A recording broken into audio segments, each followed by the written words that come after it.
Warning: the following content contains language that may be inappropriate for younger viewers. Viewer discretion is strongly advised. Welcome to the Let's Get Heavy podcast, your exclusive backstage pass to the realm of heavy music. Join us as we engage in conversations with amazing musicians across the metalverse.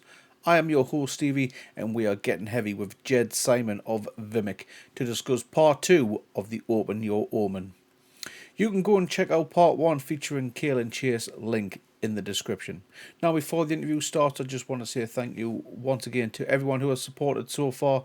But for those who are not, please smash that subscribe button. It's completely free to do and it helps us out greatly. Thank you and enjoy the interview.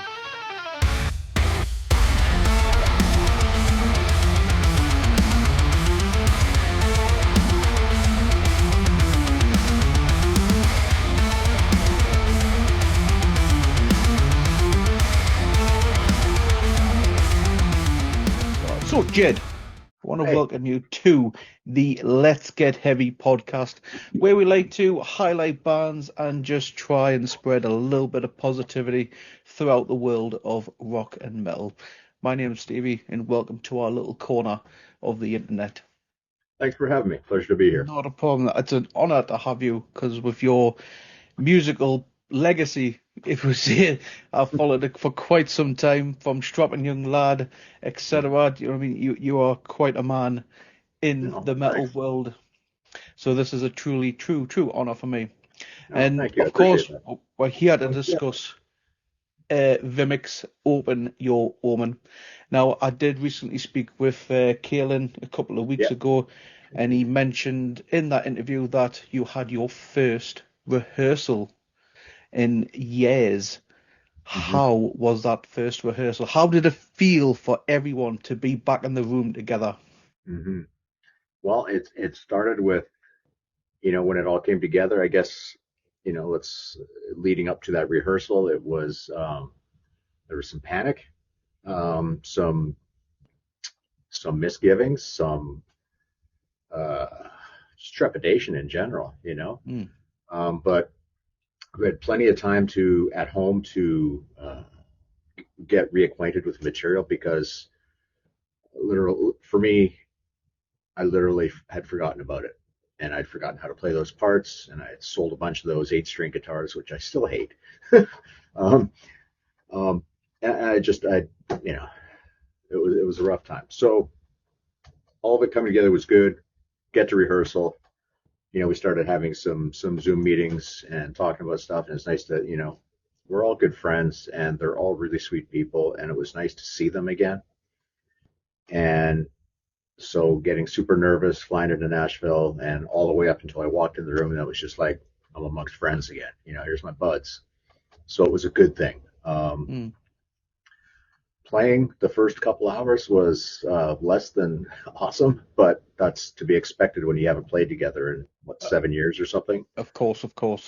But we really, the work ethic is still there, and we just sat in a circle and we just went over bit by bit, part by part, and we had all rehearsed, we had all practiced previously. Practice comes first, then rehearsal. So we were all fairly prepared, but of course there's a lot of hurdles to overcome. And there was some tears involved. I'm not going to lie. I saw Joey's kit, and I broke down. I was just about to his family ask. His family brought me 2 of the guitars that he used to let me play back in the Scar the Martyr days, custom BC Rich 8 and 7-string models. And they brought those for me to play, and I lost it. So a lot of emotions packed into a very short time frame. Of course, I can only imagine. I can only imagine the emotions that were running through, not just yourself, everyone involved. It was heavy. I can imagine.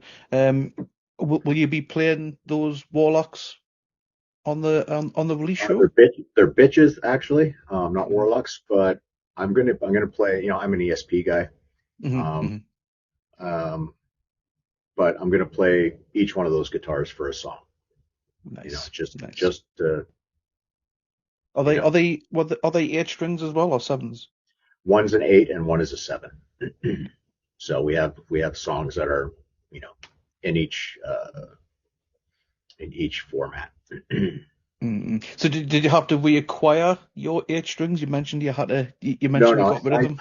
I always keep a few, but I had, the last few years I've started to sell stuff I don't use or don't need, Mm. and I just keep the good stuff. And a lot of those were just tour guitars. They got me through. But I kept the ones that I liked, and so I had enough here to rehearse with. But suddenly I was like, damn it, I need more guitars. So ESP is kindly coming through for me. So at the show in Los Angeles, they're going to loan me a couple of guitars, and that saves me having to pack because I live in Philadelphia. I'm on the other side of the continent. Mm-hmm. So shipping is an issue, and all the proceeds from this are all going to Joey's charitable foundation. So costs, I want to keep costs down, and shipping's a big part of that. So having ESP loan me a couple guitars is super helpful.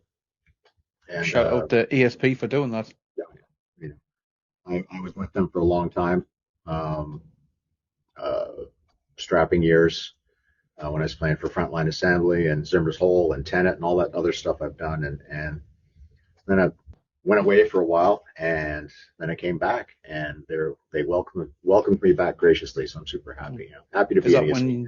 was that during the Scar the Martyr days, was it? It was, yeah. Nice, nice. I Well, wrote a letter and I just said, please have me back, and they're like, okay, come on back. And I take you was back very with happy. open arms. Yeah. So with the rehearsal now finished, will there be any more rehearsals or practices before the run up to Yeah. the show? So Yep, this yep. the first one in Nashville was just for the band guys Mm, and the crew guys, and it was just like a personal thing, get together, reacquaint, reacquaint with the material, hash it out. Um, my good friend Ash Pearson, who's playing drums for some of the songs, we've been friends for 25, 30 years now. So he came out to Nashville to help us through it because originally we were just going to practice to Joey's pre-recorded drum tracks, and that would have been heavy and okay, but it also would have been somewhat awkward. So it was nice to have a real drummer there. So that's done. We go to LA a week early and we do proper rehearsals with all the guest drummers and a dress rehearsal. Run the show, as it were. nice. Nice, nice, nice. Looking forward. And I know some of those guest drummers haven't been all officially announced, but I'm looking forward to hearing who else you have on the books. So it's going It's to be a really exciting. cool idea. I fully support it. Mhm. It creates a little space in the show too, so everybody can just kind of like we're not coming out on stage and just doing this big rock metal set, whatever you call it. There's a little space between songs to change drummers and maybe talk a bit, maybe tell a story, take a breath, Yeah, all that stuff. So I really like the idea. I think it's it's great. a celebration and Exactly. Joey's legacy. For me personally, it's not a big like ooh here we are, a big metal band show. It's a tribute. It's a memorial. It's a gathering of friends to celebrate that album that you know should have come out much sooner. Yeah, definitely, So definitely. that'll We be a night. and on that album because we've been waiting what nearly 10 years. Yeah, Well, yeah. could you say what's it like finally seeing this record come to light after all these years? Yeah. It's a pleasure. There was a lot of work that went into it, and it was meant to be the stepping stone to the progression of the band. We had some member changes and stuff like that, Hmm. and it's just so sad that before I don't I it's hard to talk about Joey in a past tense.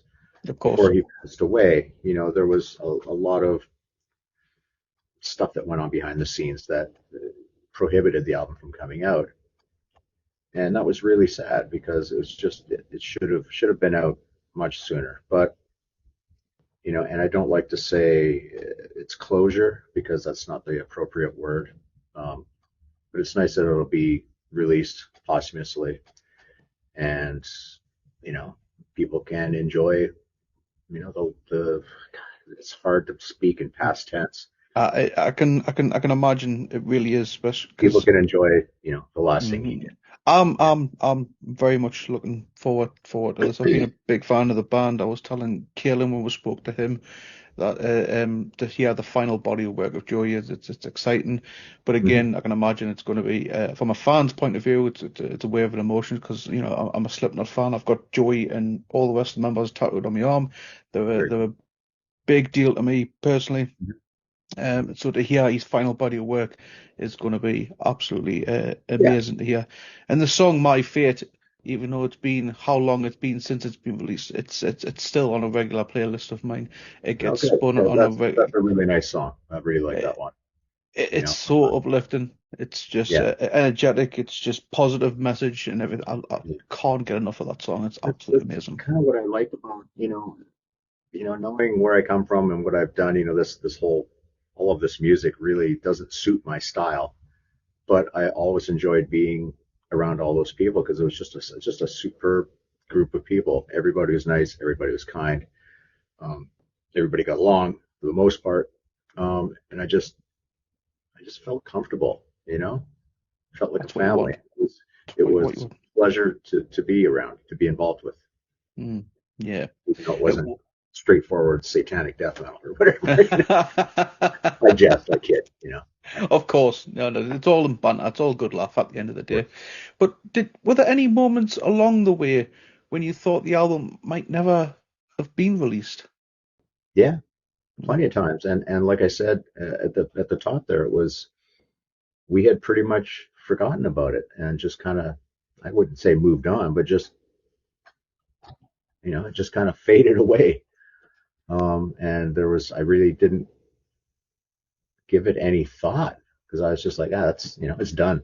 hmm hmm And especially after Joey passed away, that was just I'm just like, you know. Yeah, But his family, to their credit and through their love, they made it happen, and it wasn't easy for them. I can imagine. There's a The lot of, the legal wranglings and whatnot to make all this happen. So the legal hoops to jump through, yeah, and I and can imagine the costs as well on top of that. well, that Kickstarter was such a huge, huge help, and that just went to show how many and how much people cared. It was a wonderful thing. It was, and I'm sure that made them very happy, as it did us. But from their standpoint, that was the impetus to like, oh, let's this is great. This is going to be a good thing and be a Definitely. fitting tribute. Definitely, definitely. So, how much of the original material remained intact versus being reworked over the years? It was literally untouched apart from some of the guitar work was redone um, by Steve Marshall. The I can't say he's the new guy anymore because that's a long time ago, but he came in and redid all the leads. Um, and one of my leads was reworked, but that was 9, 8, 7, boy, years, 7 years ago. hmm hmm So nothing's been touched. The original mix is intact as far as I know. So you're really getting the album as it was meant to be. You That was know, kind of going to be my next question. To the four singles you released before Joey's passing, had those four songs had a tweak or a remixing, if you will? no, No. no, no. So, what themes or emotions do you feel define this record compared to your past work in other projects? Well, I think I kind of touched on that. It's you know I prefer music that's a little heavier, a little more grindy, but it's really good music, and I quite enjoy playing it. And more importantly, I like the people that I'm playing it with. So it's all good to me. It's a full package, I guess you could say. Yeah, And I'm trying not to be sad about the end of it, because there's a ton of work for everybody, especially the family with all the logistics. But for us as the guys, I've been going over these songs for 6 or 7 months now, and all the work that us the band is doing, it's going to come to an end very quickly, and that's going to leave a bit of a void, I'm sure. of course, of And, course. I mean, as my teenage son would say, that's future me's problem. I'm trying not to overthink it too much. Yeah, yeah, I can imagine. I mean, that show and the release, what just under at the time of this interview, what, we're just under 4 weeks until that release. Yeah. Um, exciting times. But do you think the long wait has given the album any added weight or meaning, both to yourself and to the fans? Yeah, sure. Certainly has. I mean, there's a certain gravity about it now. I think it's going to be received with a lot of emotion that may have not been present, had it been released back then. It's hold the copy in your hands and go, this is it, and that makes it 10 times as heavy immediately. So I think there's a whole added bag full of emotions attached to it. So it won't be like carrying around a CD. It'll be like carrying around a suitcase full of awesome music. Definitely. I mean, Yeah. 15 tracks as well, and 15 tracks on that album. We have Right. heard six of those, two being recently as well. Mm-hmm. Parasite Persona, I believe, is the one you just recently released, which is an absolute beast. Here and Joey's Yeah, double kick that's a fun one to. I sig- enjoy playing that song. yeah, I had to listen to it just before we went and started this interview. Here and Joey's signature double kicks was just, it's just Yeah, take you back. Absolutely sick. he's got the chops, man. He has got the chops. He certainly had. And he was such a driving force Mm-hmm. behind Vimic. Can you share what it was like creating with him during the early days of the band? That was fun. Um, God, when he called me for Scar the Martyr, the guy that produced the Scar the Martyr record was Reese Fulber from Frontline Assembly, and I played in Frontline Assembly for years back in the mid '90s. So when Joey was looking for a guitar player, that's who recommended me. So that's how that all started. And right from the get go, it was a creative funhouse, I guess. A lot of that music was already written, but I came in with some stuff and did my diddly dees, and it was fun. And then we moved on to the next part, and there was, I don't know, everybody was just throwing stuff in the bag, and we were always rehearsing in his basement at his house, and flying out to Des Moines frequently just to hang out and play, and things happen naturally, which is really cool. Mm, mm.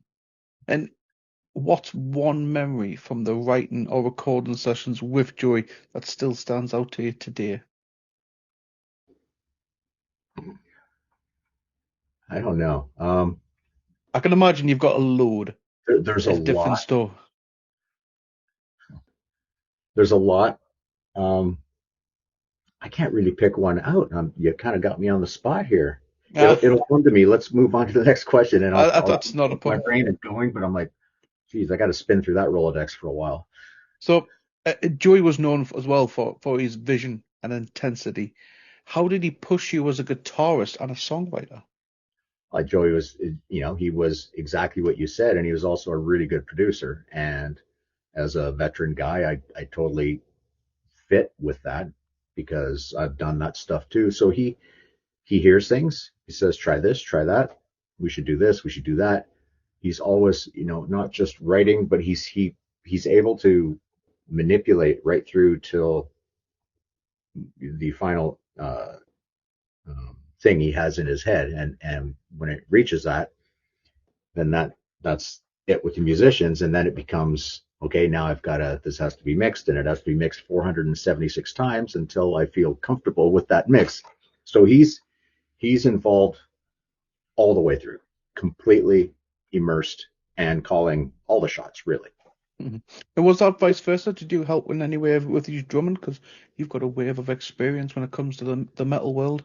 I was, all I did for him was he doesn't need much, he's Joey, and I've worked with some damn fine drummers and they do what they do, and you just like all you need is just to be there for them, you know, kick ass job, bro, and maybe do it one more, like that's it. There's nothing, you know, come on in, have a listen, drink some coffee, okay, get back out there, go do it, that's it. He doesn't need anything really, you know. If looking back, do you feel Open Your Omen captures his spirit and musical legacy? I think so. Although his legacy encapsulates so much more. Um, I you mean, he's can't been in so many projects, hasn't he? right, So, and I relate to that because that's kind of how I've done my thing too. But he, he's a complete musician. So I think this represents what it represents, but I'm not sure if it encapsulates everything. That's just really impossible to do, I think, because you can't push those other things together with this. And I'm not saying it's unique and stands apart. I'm just saying it's not like everything else. So I think it stands on its own, you know. if he was still with us today, uh, what do you think his reaction would be to finally this album being released? I know he would cry. We shared some tears together over the years. We'd eat, we'd talk. Oh man, this is great, Dragon. And I can hear his voice all the way through, and I think he'd just be so proud and so happy, and I know he is. Excellent. Yeah, man. Yeah, man. And we've touched on this as well just a few minutes ago. You've been part of so many different musical worlds yourself. As you said, from Strapping Young Lad, Scar the Martyr, Mhm. Tenet, etc., etc. Um, where do you feel Open Your Omen sits in your creative journey? Well, I'm a pretty linear guy, so for me, it just sits at the end. You know, I don't really put one thing above the other. It's just I'm happy that I was involved with this, even though there's a shitload of there's a ton of heartbreak associated with it.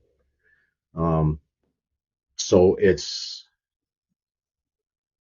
not a culmination or anything like that. It's just that last thing I did. Hmm.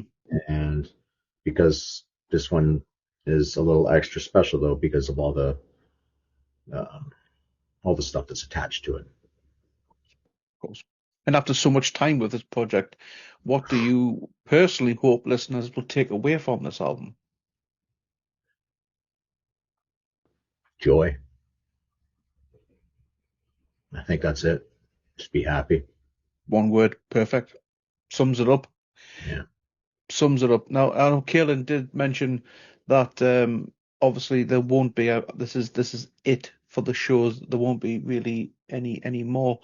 But he did say if then there's a big if Beluga Caviar. If I don't know if you watched our interview with Kalen, but he mentioned if Beluga Caviar was involved, and obviously there was a sizable donation to Joey's charity. Hmm. Could we see potential future Vimic live shows? Um,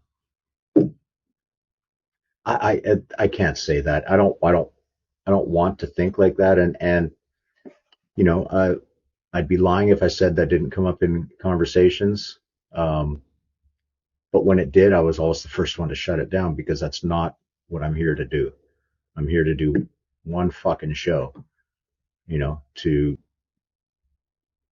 remember my friend, our friend, everybody's friend. And it's for a good cause. There's no money, everything's going to the Joey Jordison Charitable Foundations. So anything that would happen after that, I don't know. Like I sort of like the idea, but I don't necessarily think it would be honest.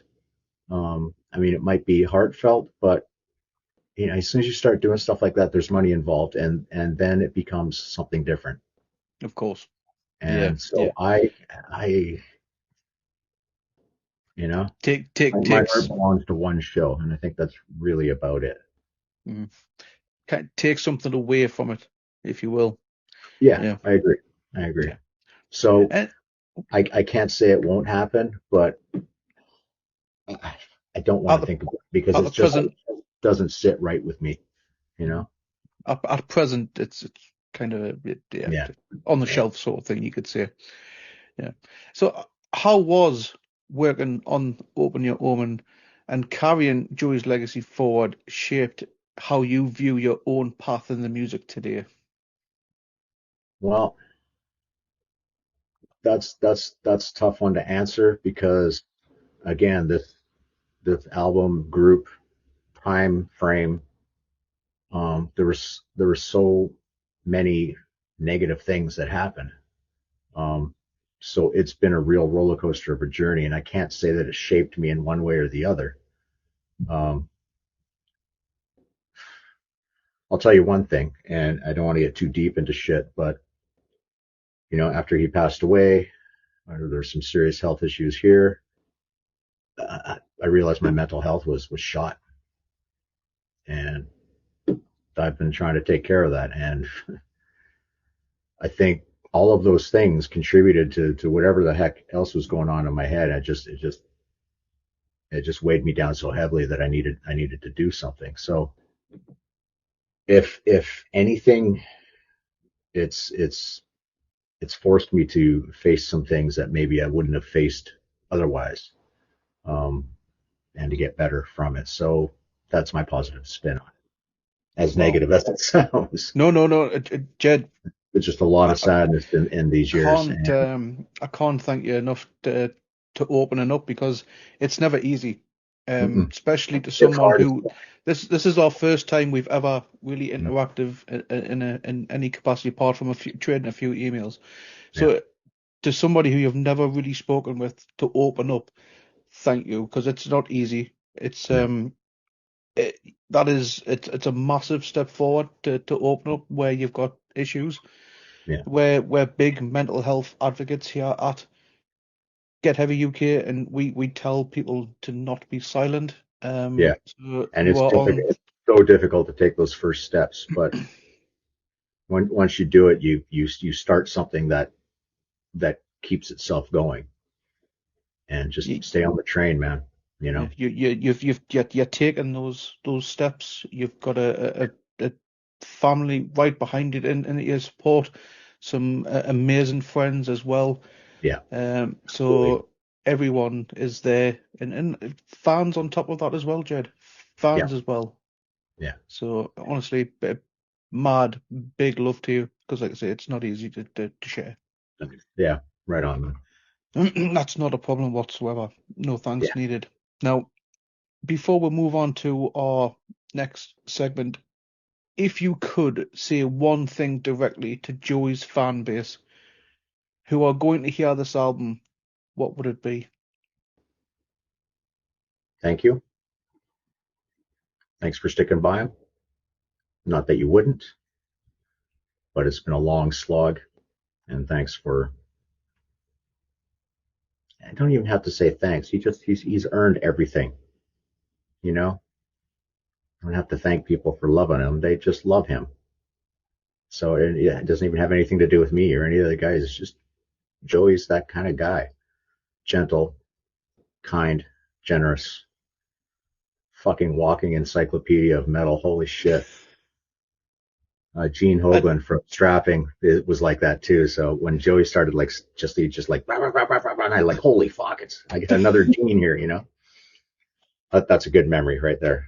Just his endless quips and quotes and his deep knowledge. But he's just one of the nicest guys I've ever known, and he doesn't. The fans know that. Were you in the presence of that conversation? They already know. Were you in the presence of that conversation between Joey and Gene? Were you in the presence of that conversation between Joey and Gene? Each of them separately. I dealt with it for years with Gene, and Joey started doing it, and I'm like, oh my god, you're just like Gene, and I was like, it was like I was comfortable immediately, Could you imagine that conversation between them? Yeah. That's absolutely brilliant. Freddie, come here. Yeah. Oh, I got Freddie the cat here. Hold on. Oh, nice. I want to introduce everybody to Freddie the cat. Oh, metallic cat. All right. That's it. He's done. Now, I don't know if you watched my chat with Kalen. I haven't actually. You haven't. That's good. That's good. That's very good, because this segment, it's a little. Are you up for a little challenge? Maybe. So this segment is what we call the Geordie challenge. Okay. If you don't know, the Geordie challenge, basically, Geordies is our nickname for Newcastle upon Tyne. Yep. If you've ever played Newcastle, yep. So it's basically it's every city within the UK has got its own Mm-hmm. nickname. London Cockneys were called the Geordies, and we've got a very distinct accent, which is kind of Scottish, bit Germanic, bit Mm-hmm. Viking, etc. So, through the course of this interview, I have tried to hold back my accent as best I can, but this segment goes out the window. Okay. And I've got 5 Geordie phrases or sayings, and you have to try and guess what they would mean in standard English. Are you up for that? Standard Canadian English? Well, it's just see. Yes, we'll have a go. Sure, eh? All right, let's Well, go. we don't say A, but we say I a lot, so Yeah. kind of similar. But Okay, well, if I win, you have to send me some fucking crumpets then. deal, deal. That's a deal I'm willing to take. So, number 1, and if you need these in a sentence, let us know. Mhm. But number 1 is purely belter. It's purely belter. I got nothing. Got nothing? I'll use it in a sentence for you. So, Yeah, please do. Open Your Omen is gonna be purely belter. Okay. I figured it was something like that. Hmm. High intensity, wicked, awesome. Really good. There. So I'll give you number 1. Okay. I had a little help, so I'll take half a It's point on that one. quite all right. Quite all right. So number 2 is quite hard, but Fuck. I'm clamming for me bait. I don't even understand what you're saying, so use it in a sentence. Okay, it's quite all right. Clamming. So yeah, it's clamming for me bait. So let's say you and the guys in Vimic you've just met up, um, but they're talking. You're in a meet. You're in for you're ready to go somewhere. Kalen's talking, chatting away, and you're in a bit of a rush, and you'll turn to Kalen. Hurry up! I'm clamming for me bait. Shut up, let's go. Ready to go, wanting to go, raring to go. Kind. Wait. So yeah, you. It's a. Oh, I've got to put it. Mm, Is it like chomping at the bit a bit? what do you mean by chopping at the bit? Like ready to go, let's go right now. I Oh, wait, can't wait, wait wait. any longer. Just when you said chomping, because it, it's food related. Oh, okay, interesting. Mm. Okay, well you got me on that one. You're probably going to get So me on everyone, I, but this I'm is hungry. I'm hungry for me food. okay. I'm clamming. Proper clamming for me bait. I like that. That's a good Yeah. one. Number 3, Hmm. I'm ganning yem. Yeah, man. Is at the end? No, so I'm gan yem. So it's Oh, it's 3 separate words. I'm gan, so GAN, Golf Alpha November, and then yem, HYEM, so Hotel Yankee Echo Mike. I'm just gonna say no. No idea. No, no idea. Well, I'll give you in Sentence? a sentence. I'll give you a Yeah. sentence. So once you've finished your live show on the 3rd of October, and you've packed up, and you turn to the guys, right? I'm gunning you. I guess that means time to go. I'm leaving. Going I'm, home. Time to go home. okay. Yeah. Yeah, yeah. All right. Um. Make a quarter point on that one. Number 4. He was gone proper Raj. Fuck. Sentence. You on stage on the 3rd of October. You and Steve look at each other, and then you see me in the front or in the middle of the mosh pit, and he's gone proper Raj. Hmm. Fucking giving her. That was what I was saying. The Canadian. Guys, that guy's fucking giving her. I don't know, somebody who's having a good time going off, Yeah, he was just proper having proper going. fun. Yeah, He was going really hard in the pit, really Yeah. angry. Yeah. Okay. So, last one. And Nice. I have to point out, this isn't what it sounds like. Cool. Everyone thinks I'm saying something completely different. This will be great. Gizzard Deeks.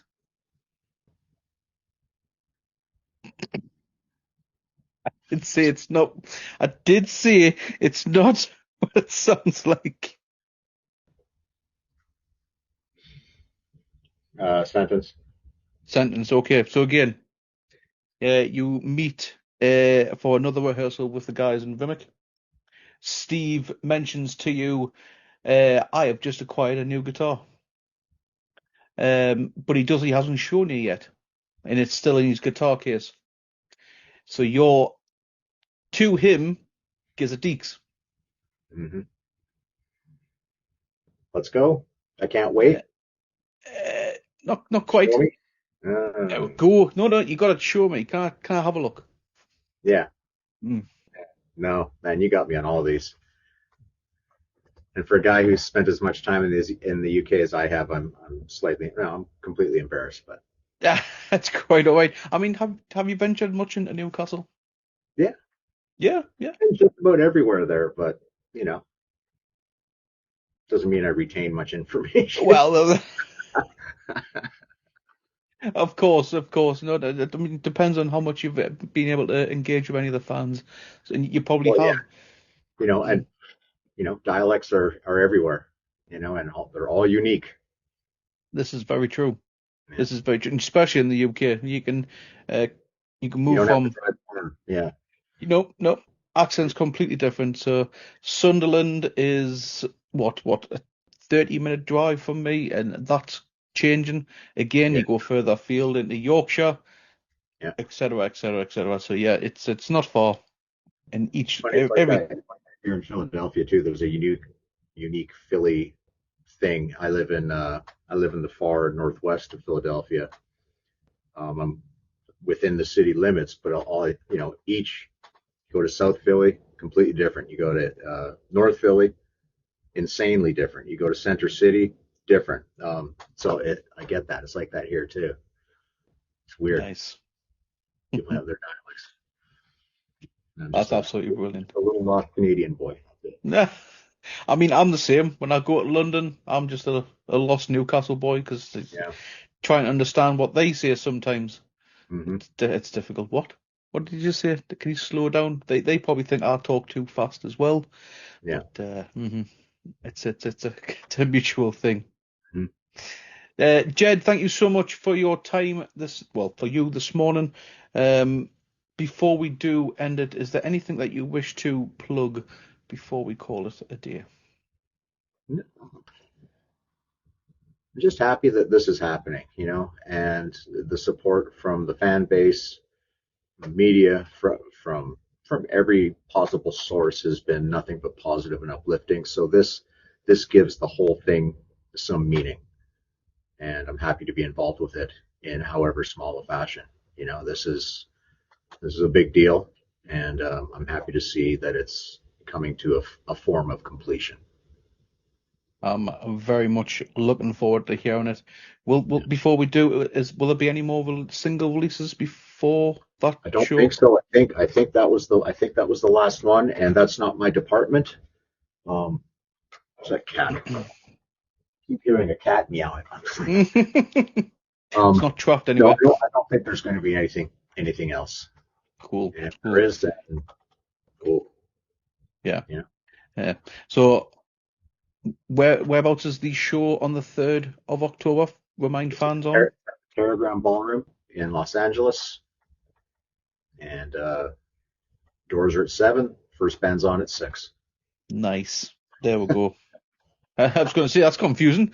Yeah, that's an old joke we used to say. You have to be confused there. It's gonna be an awesome night. And like everybody that's there, everybody that's playing, everybody has a connection. So it's gonna be a big united event. When's the 13 on the bill as well? Yeah, yeah, And all obviously there's a super close connection there too. So the emotions are going to be running high with everybody. everybody, and I will Yeah. have my own tissues right here. Yeah, And anyone who is watching us back, it's all for the absolute bargain of a price of $38 as well. So you are in for an absolute treat for that level yeah, of for that yeah. price. And just Uh, remember, everything goes to his foundation, every single cent, and that's just mm, to me that's just a wonderful thing. it's worth every penny. It's going to be an amazing show. Yeah, Um, I know Kalen did tease that there might be something in the works so that way people outside, we didn't specify as to what. Kalen So Kalen is a sneaky devil. Kalen, you're a yeah, sneaky devil. he's a tease. He He is. was teasing. You know how much of a Yeah, sneaky he is? Last time he was here at my house, he left this old dirty shirt, and I've still got it. Kalen, I'm gonna let my cats sleep on this shirt a few more times, and I'm gonna give it back to you in a month. take it back to the shirt to the Yeah, show, make yeah, him wear it. yeah. Ooh, good idea. Yeah, I'll just sneak it into his pillowcase or something. he's not allergic to cats, is he? No, he isn't, but That's some of the guys are. that's okay. That's good to know. We're all pranksters, and that always adds to the fun. That's brilliant. Oh, then well, side then. I'm sorry. Favorite prank you've ever done then before we go. Okay, there is one, and this is Strapping Young Lad, probably 2002, 2003. We're in a club in New York City. I'm hanging out with our keyboard player at the time and some other folks, and we're like spontaneously decide, let's go. And so we go out onto the street, hail a cab. The cab pulls up, and our keyboard player gets into it first. And at that very moment, I'm like, actually, I think I was with Jens from Meshuggah and some other folks. That's if my memory serves correct. Anyways, our keyboard player got into the cab, and I just closed the door. And the cab driver, we made eye contact, and he just hit the gas, and he was gone. And the last thing I see is our keyboard player in the back window like this. He's like, "What the fuck?" So I think that was probably my favorite prank of all time because it wasn't planned or staged out. It happened on the spot, and it's fucking hilarious. It still makes me howl to this day because I can see his face in the back window, and he's just like, "Dude, what the fuck?" And we're just like, "Blah." So that was a good one. Have you, what was the aftermath of that? Did he get? He didn't come back, so he was probably like, "Fuck those guys." He went back to the hotel or whatever. And the next day he's like, "Dudes," I'm like, "Yeah, whatever, worked out." That's absolutely brilliant. Thank you so much for sharing, Jed. Pleasure, man. I'm going to leave you with our Get Heavy Creed, which is the rules of the pit are the rules for life. When Yes, somebody falls, we pick them up. always pick them up. When your Thank friend you. falls, pick them up. That Definitely. Thank you applies so to so much. much. Okay. Thank you so much for your time. You take care of yourself, and I will hopefully see you down the line in future projects. Yeah, for sure. Will do. Absolutely. All right, man.